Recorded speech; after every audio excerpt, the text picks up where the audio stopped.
اب یہ جو مشن میں نے آپ کے سامنے رکھا، ایک بنیادی مشن قرآن کی تبلیغ کرو، تبلیغ کرو، تبلیغ کرو، تبلیغ کرو۔ یا ایھا الرسول بلغ ما انزل الیک من ربک وان لم تفعل فما بلغت رسالتہ۔ نمبر 2، جو دین حق دیا اسے غالب کرو، قائم کرو، نافذ کرو، اس کی مثال پیش کرو دنیا کے سامنے۔ ان دونوں میں مدد درکار تھی محمد الرسول اللہ کو۔ جیسے حضرت مسیح نے کہا تھا، وَإِذْ قَالَ عِيسَىٰ ابْنُ مَرْيَمَ لِلْحَوَارِيِّينَ مَنْ أَنصَارِي إِلَى اللَّهِ، کون ہے میرا مددگار اللہ کی راہ میں؟ جیسے کہ اللہ فرماتے ہیں سورہ حدید میں، بڑی پیاری آیت ہے، بڑی ریولوشنری آیت ہے، بلکہ میں لفظ استعمال، بڑی ننگی انقلابی آیت ہے قرآن مجید کی۔ اتنا صاف اللہ تعالیٰ ہی سچ بول سکتا ہے، کوئی اور تو ضرور کہیں نہ کہ اس کے اوپر کوئی کپڑا ڈال کے بات کرے گا۔ آیت نمبر 25 آف سورۃ الحدید، لقد ارسلنا رسلنا بالبینات، ہم نے اپنے رسولوں کو بھیجا واضح نشانیوں کے ساتھ، معجزات کے ساتھ۔ وانزلنا معهم الکتاب والمیزان، ان کے ساتھ کتاب اتاری، شریعت اتاری، میزان اتاری، نظام اتارا۔ لِيَقُومَ النَّاسُ بِالْقِسْطِ، تاکہ لوگ عدل پر قائم ہوں۔ اس لیے کتاب کیوں بھیجی، رسول کیوں بھیجے، نبی کیوں بھیجے، وحی کیوں بھیجی؟ تاکہ لوگ عدل پر قائم ہوں۔ یہ اس سے بڑی آیت کوئی ہوگی؟ عدل اجتماعی، سوشل جسٹس۔ اب اگلا ٹکڑا پڑھیے، وَأَنزَلْنَا الْحَدِيدَ، ہم نے لوہا بھی اتارا ہے، فِيهِ بَأْسٌ شَدِيدٌ، اس سے اسلحہ بنتا ہے، جنگی قوت ہے۔ وَلِيَعْلَمَ اللَّهُ مَن يَنصُرُهُ وَرُسُلَهُ بِالْغَيْبِ، اور اللہ دیکھ لینا چاہتا ہے کون ہے اس کے وفادار بندے جو لوہے کی طاقت کو ہاتھ میں لے کر اللہ اور اس کے رسول کی مدد کرتے ہیں۔ دین اللہ کا، اسے قائم کرنا اللہ کی مدد ہے، اسے قائم کرنا محمد کا فرض ہے، اس کے جد و جہد کرنا محمد کی مدد ہے صلی اللہ علیہ وسلم۔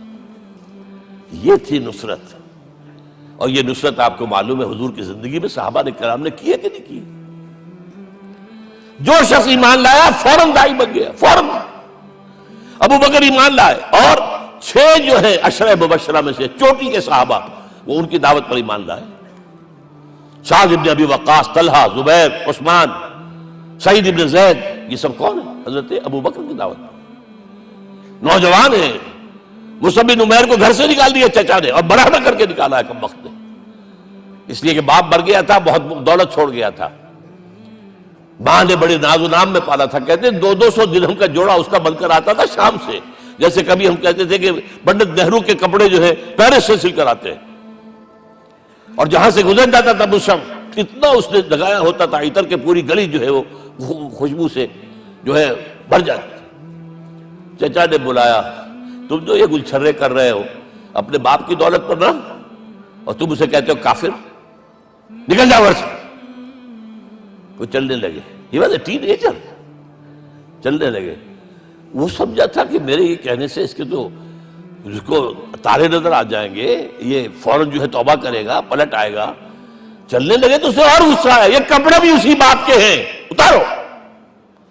وہی اتارے کپڑے، مادرزاد برہنہ ہو کر ماں کے پاس گئے ہیں۔ ماں نے آنکھوں پر ہاتھ رکھا، مصعب کیا ہوا ہے؟ فرمایا امی میں موحد ہو گیا ہوں، یہ ہے توحید۔ اور اب جا کر حضور کے دامن میں بیت ارقم میں اب ہمہ وقت کارکن ہے، قرآن اتر رہا ہے، پڑھ رہے ہیں، سمجھ رہے ہیں، قرآن اتر رہا ہے، یاد کر رہے ہیں۔ اور اس کے بعد جب کہا تھا مدینے والوں نے بیعت عقبہ اولیٰ پر کہ حضور ہمارے سے آپ کی ملاقات تو سال کے بعد ہی ہوگی، درمیان میں تو آپ کو معلوم ہے خون ریزی ہے، کوئی قافلہ بچ کے نہیں آ سکتا، تو اب آپ ہمیں کوئی اپنا شاگرد دیجئے۔ مصعب بن عمیر کو حضور نے کہا جاؤ ان کے ساتھ۔ وہاں ان کا نام پڑ گیا المقری، پڑھانے والا، قرآن پڑھانے والا۔ 75 آدمی اگلے سال لے کر آ گیا ہے، اور اسی سے بیعت عقبہ ثانیہ ہوئی ہے، اور ہجرت کا راستہ کھل گیا۔ اور اس کو ایک دفعہ حضور نے دیکھا، مسجد کے دروازے کے سامنے سے گزر رہا تھا مصعب، پھٹا ہوا کمبل تھا جسم پہ لپیٹا ہوا تھا۔ حضور کی آنکھوں میں آنسو آ گئے۔ غزوہ احد میں شہید ہوا کس طرح؟ علم بردار تھا، ایک ہاتھ پر وار پڑا ہے، کٹ کے گر گیا، ایک ہاتھ سے تھاما، دوسرے پر بھی گر گیا، دونوں جو بچے ہوئے حصے تھے اس سے تھاما. پھر جب ختم ہو گئے اس کے بعد جو ہے جب دفن کر رہے تھے تو حضور کے سامنے پرابلم لایا گیا. مصعب کے جسم پر تو کوئی کپڑا ہی نہیں تھا سوائے ایک چادر کے، ایک دھوتی. اللہ اللہ خیر صلی اللہ. اور شہید کا کفن ہوتا ہے اس کا اپنا لباس. حضور وہ اتنا چھوٹی ہے وہ چادر کہ پاؤں ڈھانپتے ہیں تو سر کھل جاتا ہے، سر ڈھانپتے ہیں تو پاؤں کھل جاتے ہیں. فرمایا سر کو ڈھانپ دو کپڑے سے اور پیروں پر گھاس ڈال دو. That was the last dress which Musab got. تو یہ لوگ جو تھے محمد رسول اللہ والذین معہ، یہ ساتھی حضور کے جنہوں نے حضور کے مشن میں آپ کا ساتھ دیا. اور ایک خاص مرحلے کا تو میں آپ کے سامنے ذکر ہی کر دوں، اس لیے کہ دین کی اقامت، دین کا غلبہ، اس میں تو جہاد اور قتال آئے گا لا محالہ. Nobody is going to allow you to change the system. اگر سسٹم بدلتا ہے تو اس کے ساتھ جو مفادات بدلتے ہیں وہ ختم ہو جاتے ہیں، جو پرولیجز ہیں وہ ختم ہو جاتے ہیں. لہذا جب غزوہ بدر کا مرحلہ آیا ہے، حضور نے مجلس شورا منعقد کی اور آپ نے جو وحی سے آپ کو بتا دیا گیا تھا، دیکھو ایک قافلہ آ رہا ہے شمال سے، مال غنیمت سے لدا پھدا ہے اور 50 صرف اس کے ساتھ محافظ ہیں. ایک لشکر آ رہا ہے جنوب سے گیل کانٹے سے لیس، اور اللہ نے وعدہ کیا ہے کہ ایک پر ضرور تمہیں فتح دے گا، بتاؤ کدھر چلے. یہ اصل میں کسی بھی سپہ سالار کے لیے وقت ہوتا ہے کہ اپنے ساتھیوں کے مورال کا اندازہ کرے. کچھ ہوں گے ہم جیسے کمزور بھی، انہوں نے کہا کہ حضور پہلے قافلے کی طرف چلے، آسانی سے فتح بھی ہو جائے گی اور ہتھیار مل جائیں گے. ہمارے پاس تو ہتھیار بھی نہیں ہے، گنتی کے لوگوں کے پاس تلواریں بھی نہیں سب کے پاس، تو 50 آدمیوں کے ہتھیار تو ملیں گے. پھر لشکر سے نپٹ لیں. اب حضور کہہ رہے ہیں اشیرونی اشیرونی اشیرونی. حضرت مقداد بن الاسود کھڑے ہوتے ہیں، حضور ہمیں موسیٰ کے ساتھی نہ سمجھیے جنہوں نے کہہ دیا فَاذْهَبْ أَنْتَ وَرَبُّكَ فَقَاتِلَا إِنَّا هَاهُنَا قَاعِدُونَ.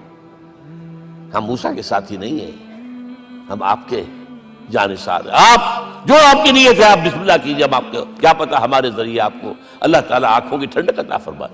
حضور پھر فرمائے مجھے مشورہ دو، مجھے مشورہ دو.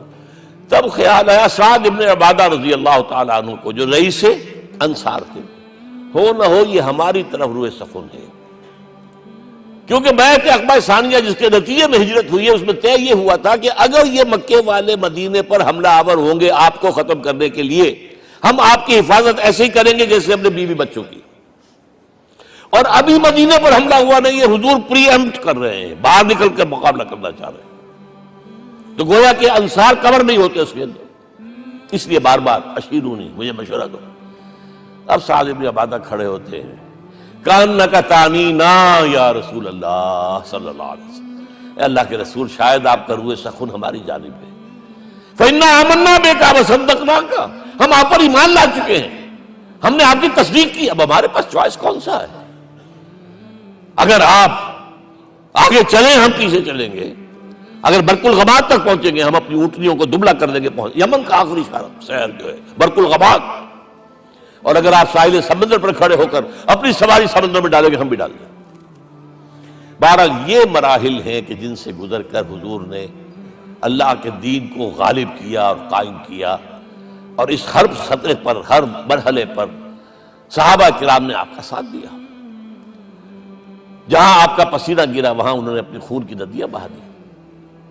محمد رسول اللہ والذین معہ اشداء علی الکفار رحماء بینہم. یہ ہے در حقیقت عظمت محمد صلی اللہ علیہ وسلم.